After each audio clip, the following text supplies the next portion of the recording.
Welcome to Making Peace Visible. I'm your host, Jamil Simon. If you're listening to this podcast, you're probably concerned by the level of polarization we're living with in the United States and around the world. We can point fingers at social media, the news media, political parties, fear-mongering leaders, poor education, broken political systems. The list is long. The divides can seem so vast, the problems so huge, it's easy to retreat into a huddle with people who see the world the same way you do. But our guest today, psychologist and peace builder Peter T. Coleman, says there are things each of us can do to help heal these societal wounds. By extension, there are things that press and media can do as well to reduce polarization. That's the subject of his latest book, The Way Out: How to Overcome Toxic Polarization. In the book, Peter outlines evidence-based practices that you can do on your own or with a group to help recalibrate assumptions and recreate bonds with people you disagree with. Peter partnered with an organization called Starts With Us to turn the lessons from the book into an online program called the Polarization Detox Challenge. It's kind of like an exercise routine, but instead of building muscle, you're building compassion and empathy. The book is focused on the United States, but the exercises can be done anywhere. Peter Coleman is a professor of psychology and education at Columbia University. We recorded this interview in December 2022, but it's just as relevant right now. I began our interview by asking Peter, how do you measure polarization? Polarization is a fuzzy concept, but it is something that's measured in different ways. One way they measure it is just looking at our Congress and looking at the numbers of times that members of Congress cross the aisle and work in a bipartisan way versus become more obstructionists and refuse to play with the other side. And so that's the one of the better measures we have that goes back to the 1860s. And since then, there was a period of time for decades where our leaders in Washington came together and problem solved and were able to pass important and big legislation. But really beginning approximately in the mid-1970s, we see a decrease in bipartisanship and an increase in obstructionism and political polarization in Washington. It also has trickled down, and it's in families and relationships. And so half of America feels estranged or alienated from someone in their own personal family because of politics. And so people spend less time together at Thanksgiving, and they avoid one another more and more, or they start to feel more isolated and insulated from the ones they love. And so it is this, what the book is called, How to Overcome Toxic Polarization, because political polarization is not a bad thing with a two-party system. It's a good thing. It's good to have smart, passionate people who believe in different ways to solve problems, pushing each other to try to find better solutions. And in fact, in the 1950s in America, political polarization was missing, and people were calling for more separation between the parties and their positions. But today, it's really gotten to this place where it is toxic. We're easily triggered by the other side. Those things are weaponized by multiple nefarious actors, and we're stuck. We're stuck in a terrible dynamic, and in a country with more than 400 million guns that we know about, Yes. Which is a dangerous cocktail. Very dangerous. Let me ask you one more question about it. When you talk about the two sides in this country, are you talking about Democrats and Republicans, or are the divisions we're dealing with more complex than that? Well, they're always more complex because obviously you see divisions within the Democratic Party and within the Republican Party, the pro-Trump, anti-Trump Republicans and the pro-Bernie Democrats. And it used to be, frankly, that we were a more complex society in terms of how we thought about major issues. Gun control, abortion, gay rights, immigration, healthcare. These are complicated issues, but people could hold sort of different opinions on those. Today, what Pew sees is something called ideological coherence, like sort of a collapse of our thinking in independent ways about different issues. And now we just follow our tribe, right? If the Democrats have positions on that, I follow them. If the Republicans do, I oppose them. But what I think is exciting about the work you and your colleagues are doing is that you're demonstrating that it's possible to address it. In fact, you've initiated several projects designed to address it. Yeah. But one thing that I think it's true is that it takes a lot of work. It's not easy. Yeah, that's the hard reality. There are a constellation of things that work together to pit us against each other and pull us apart. And so it will take a variety of actions. But as you say, the kind of good news of these days, and particularly the January 6th insurgency of the Capitol, the attack in the Capitol, really mobilized many Americans and people like in the international peace building world that were doing good work abroad, suddenly saying, we need to take a look at America. We need to come back here. We Absolutely. need to kind of pivot, right? So there are many good actors doing good things, and that's the hopeful news. There's a project that was called Hands Across the Hills that was led by a great peace builder who sadly passed away this past year, Paula Green, who founded the Karuna Center for Peace Building. And after spending a lifetime working on bitter, violent conflicts all over the world, she brought together people from the hills of Western Mass with folks from coal country in Kentucky and supported them in talking openly about their differences. Their differences were huge, but they did finally meet. The Massachusetts folks went to Kentucky and the Kentucky folks came, and they really talked with facilitation from a master peace builder. Yeah. Yep. And face to face and spent time together. Spent time together. Exactly. Yeah. You wrote an article in Time magazine about you and your neighbor trying to do the same thing on a personal scale. How do we bring that to a much larger scale? I mean, because it is a lot of work.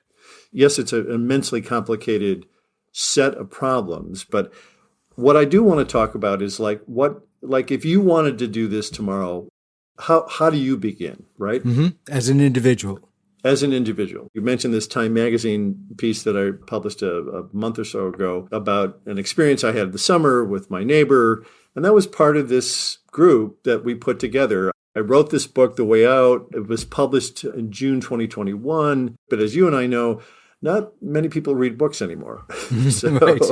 So over the past 6 months or so, we've been sort of saying, okay, so what we do is in this book is offer kind of 5 ideas from science that are about how to break patterns like this and how to pivot in a different direction, how to have societies done that, and how can individuals do that in their life. And so we started to work together and we built what we're calling a kind of political courage challenge. And it's a series of activities that you can do in your life that are as little as 5 minutes a day.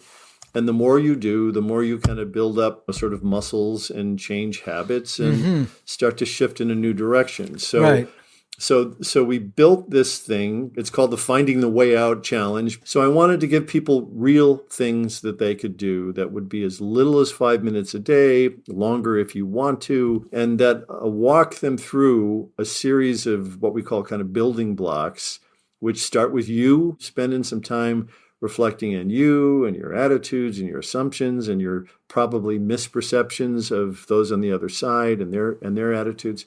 So basically what this challenge that we call it's a set of activities that you can do, starts with you, scales up to your in-group, then encourages you to find somebody on the other side and start to try to engage with them, and then ultimately suggests that you take on an issue.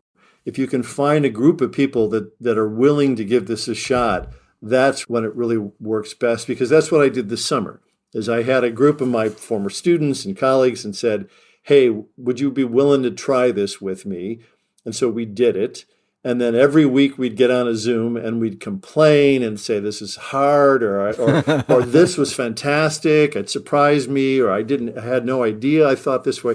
We had these kind of great conversations which help. Right. You have to leave your comfort zone a little bit. Leave your comfort zone, but if you can do it with other people, right? If you can do it with a friend or two, or your siblings or whoever is willing to join this with you, it gives you some space to make sense of it, and it doesn't leave you on your own to try to work through this. If you'd like to try the Finding the Way Out challenge, head to www.startswith.us patreon.com/finding the way out. Even better, you can find a link in our show notes. In the next part of the interview, I asked Peter to talk about the relationship between media and toxic polarization. When you did your book launch back in June 21, in a Q&A, there was an interesting question: who benefits from toxic polarization? And in your answer, you said that the election of Donald Trump was a boon to mass media outlets like CNN and MSNBC and Fox because he was a polarized figure. But then there's this cycle where people consume that media and become even more polarized. I mean, where it kind of builds on itself. How do we reverse that cycle where the media is actually making money off of the conflict? Well, right. I think, you're getting to one key parameter here, which is the business models behind both social media and media, right? Mm-hmm, right. So because there's intense competition for attention, and what gets attention, it's conflict, it's contentiousness, it's screaming matches, and people are entertained by that. And so the entertainmentization of news media that ironically comes from the 60 Minutes effect, right? That news used to be for the common good, and economically it was a loss leader. You didn't make any money on the news, right? But then 60 Minutes made some money, and suddenly people were like, oh, you can make money? Right. Let's do stuff that's provocative and outrageous. And so there is a long now history of our news media, more mainstream news media, moving in the direction of entertainment and provocation and contentiousness. So that's the business model when you have competing industries. And so taking a hard look at the consequences of that is something that solutions journalism is trying to do, that Amanda Ripley has written about. I think it's a really important thing to do. And social media. Social media is worse because social media is more constant. It's a flow in your life. It is highly addictive, and it is built on their most of the major platforms' business models are built on provocation, competition, social comparison. It is pitting us against each other from its onset. I tell a story in The Way Out about an event I was invited to in 2018, which was, I got some invitation from some organizer of a major political movement who said, we want to talk about polarization on the internet. Can you come to this pop-up meeting? Showed up. It had like some of the top executives at Facebook, and one of the founders of Facebook was there, and Jigsaw and Google and all these folks were there, and some academics like me. And they wrote up on the whiteboard to start, what kind of dialogue should we be having to promote a healthy society? Good question. Yeah. And I said, okay, what do you mean by dialogue? And there was silence, right? And I said, because in my business, which is kind of peace and conflict, that has a very specific term. Most people think it means debate. And debate is a competitive game that we try to win. Yeah. Now, that's an important distinction. Really important. And then I described what dialogue is, which is the opposite of debate. Dialogue is a process of learning and discovery. If you're really in dialogue and you're telling your story honestly and personally, and other people are telling their stories about an issue honestly and purposely, you start to learn a lot, not only about them and how complicated these issues are, but you learn about yourself. Mm-hmm.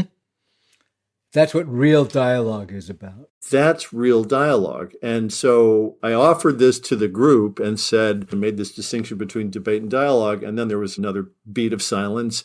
And then this co-founder of Facebook said, oh, well, if that's dialogue, then there's no major platform on the internet that promotes it. It's all about competition and fighting. And he said Zoom is, because that's a place where you can dialogue and learn. Right. But other than that, you got nothing. So the business model of these things is pitting us against each other. Right.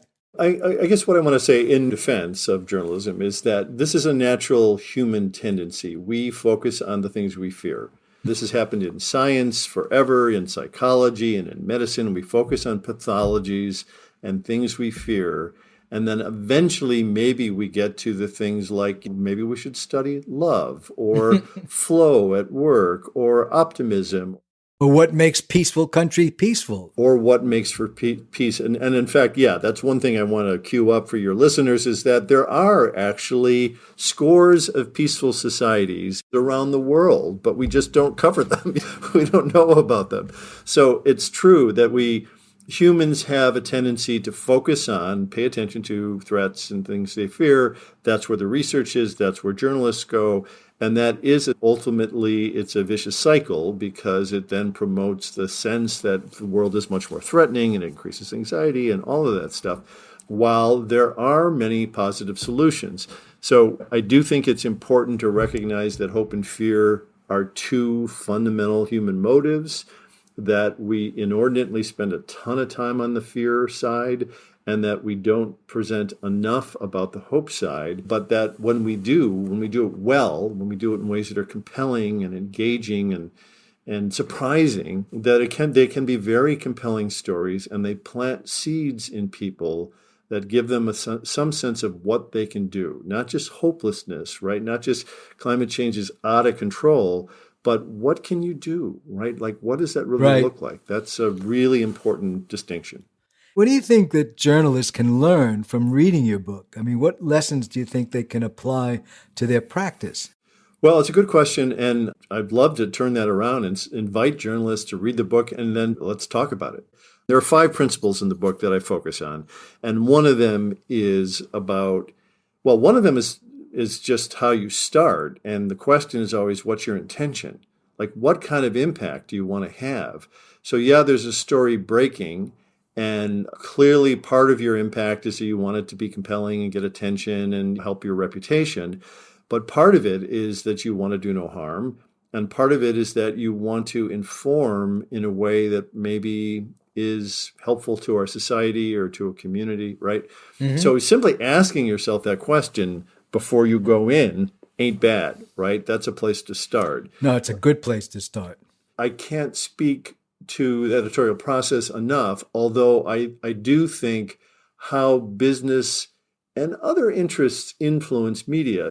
The Koch brothers have been, with others, buying up a lot of local television stations and radio stations across the country to influence the political content and influence what they don't talk about, like fossil fuels. And it's pervasive. And so that is controlling the media. And again, it's a political strategy. I get it. And they're good at it. And they've been trying to quietly do it for a long time. And so it's the long game, but it has implications for what we trust and what we hear locally. And by the way, that's where the trust is. Trust in media is way down. Trust in corporations is way down. Trust in national government is way down.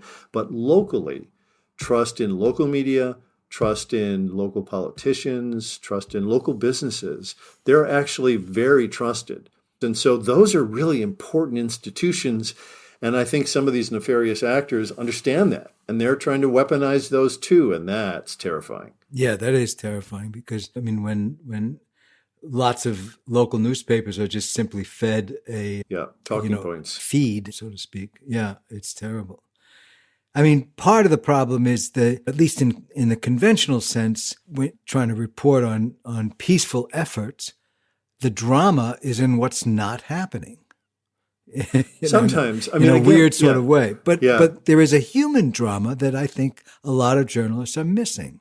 Of course, there are many dramatic events associated with peace and reconciliation processes.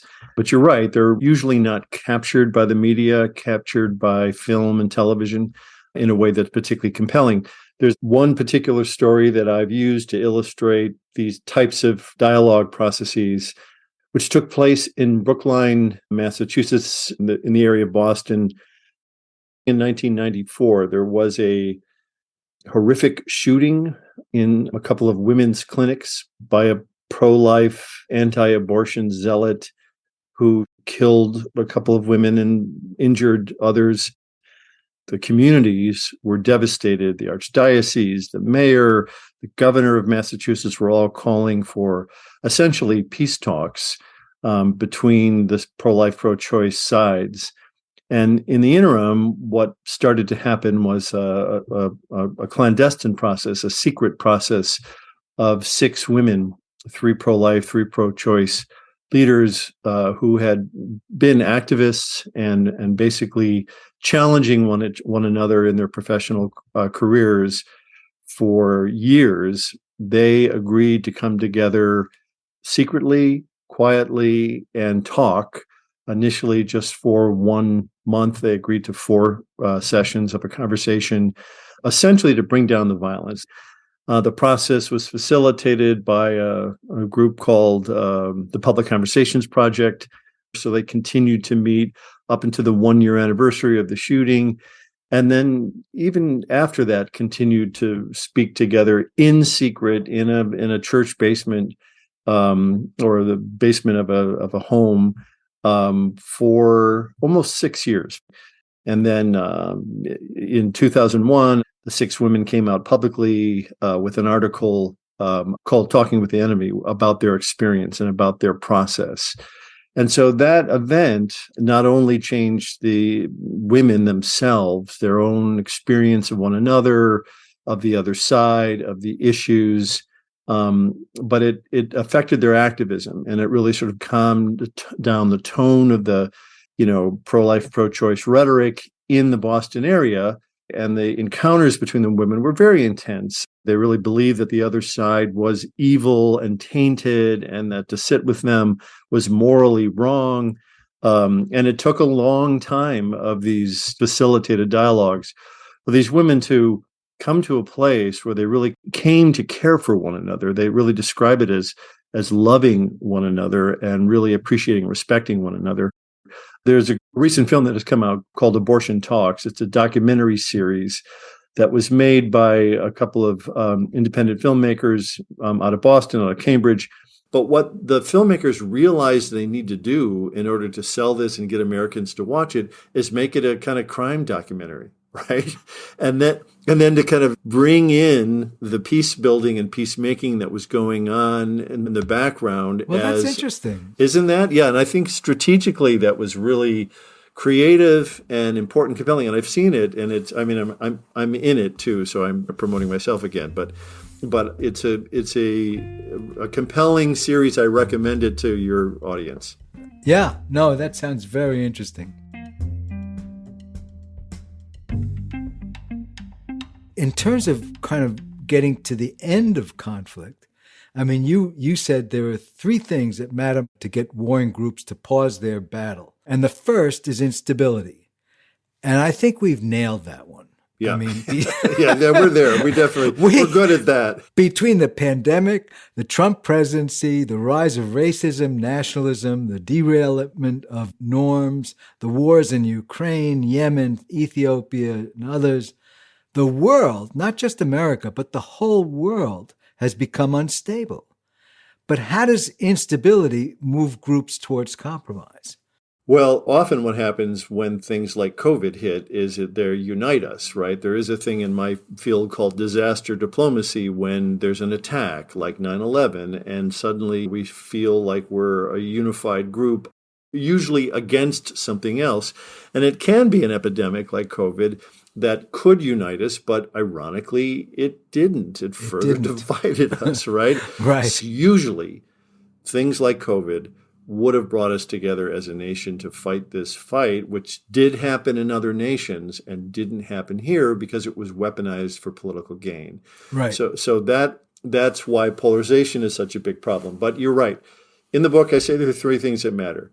One is having enough miserable people. And we do have, by some estimates, 87% of Americans are exhausted and fed up and want to do some other thing other than what we're doing, which is screaming at each other and not getting anything done in Washington.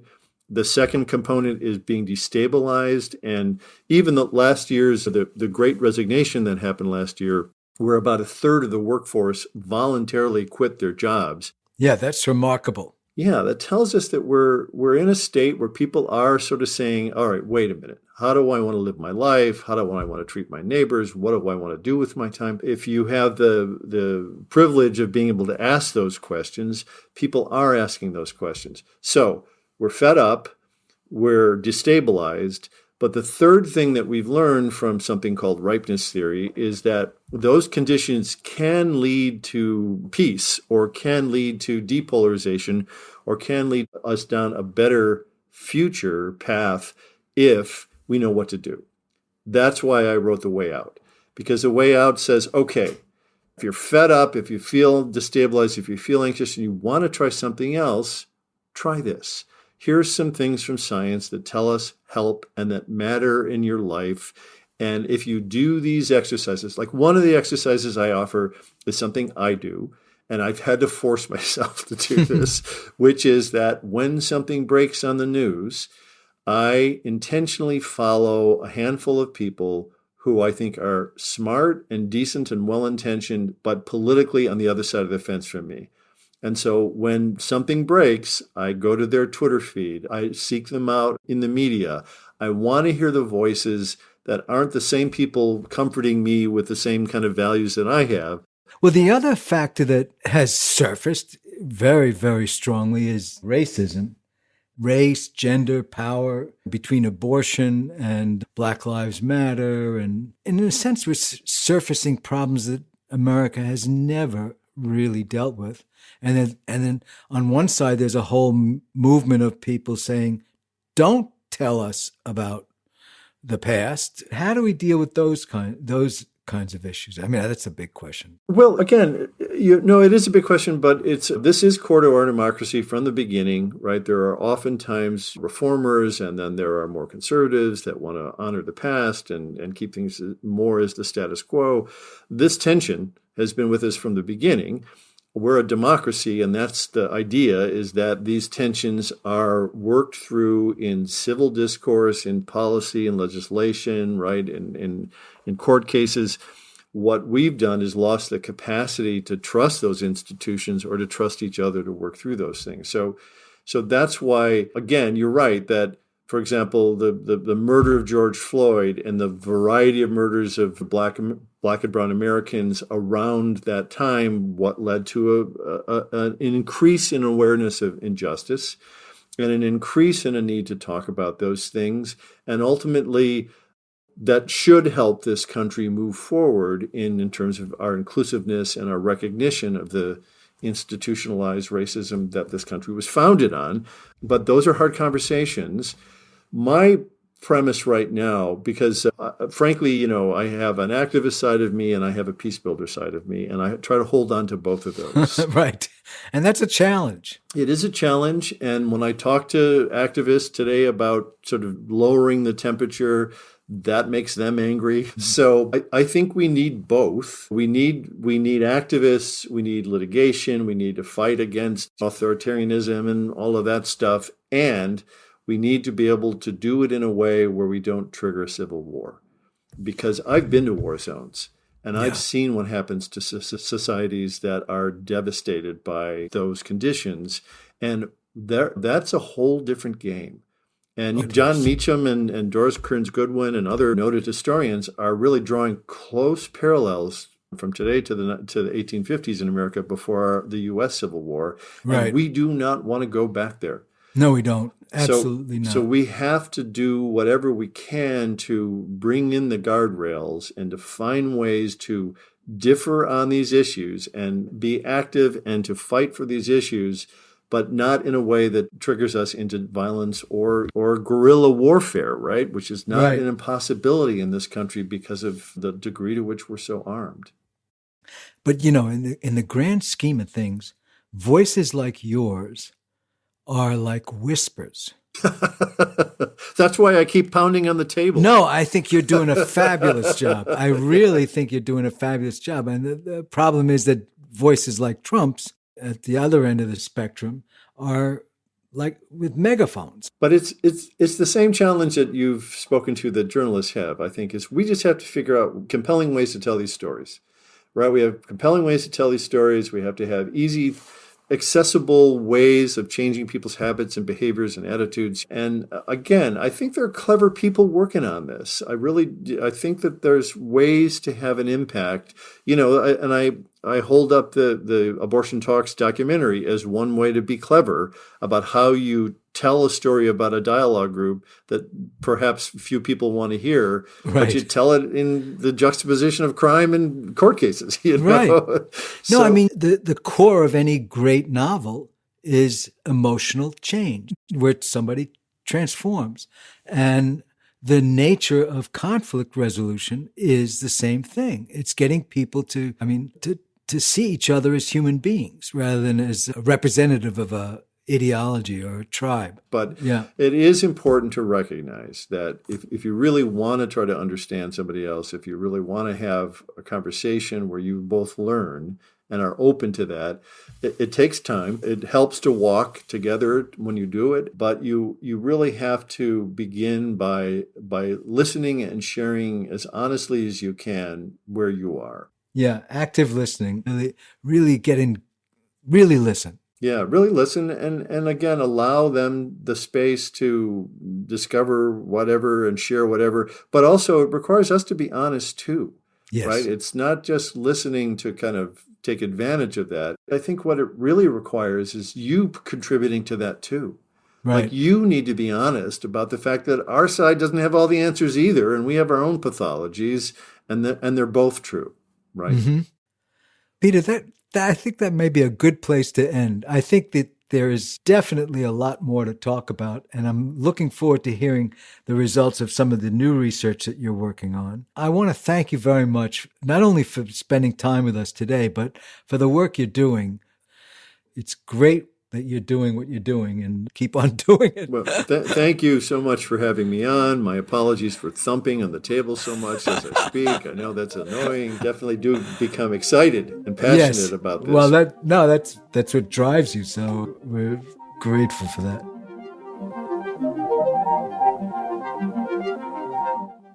Peter T. Coleman's book is called The Way Out. The online challenge Peter and I discussed, which is now called the Polarization Detox Challenge, can be found at the link in our show notes. The Making Peace Visible podcast is produced by Andrea Muraskin. We had support on this episode from Faith McClure, and I'm Jamil Simon. Making Peace Visible is a 501c3 nonprofit dedicated to amplifying stories and conversations about peace and reconciliation in the media. Your donations help keep us going, and it's easier than ever to give. Just go to makingpeacevisible.org and click the donate button on the top right. You can give directly using a credit card, PayPal, Venmo, your bank account via ACH, or by check. Help us keep the news and insights about peace efforts coming to you every 2 weeks. And if you're enjoying the show, please tell a friend or a family member about it. Word of mouth is the best way to grow our audience. Thanks for listening, and talk soon.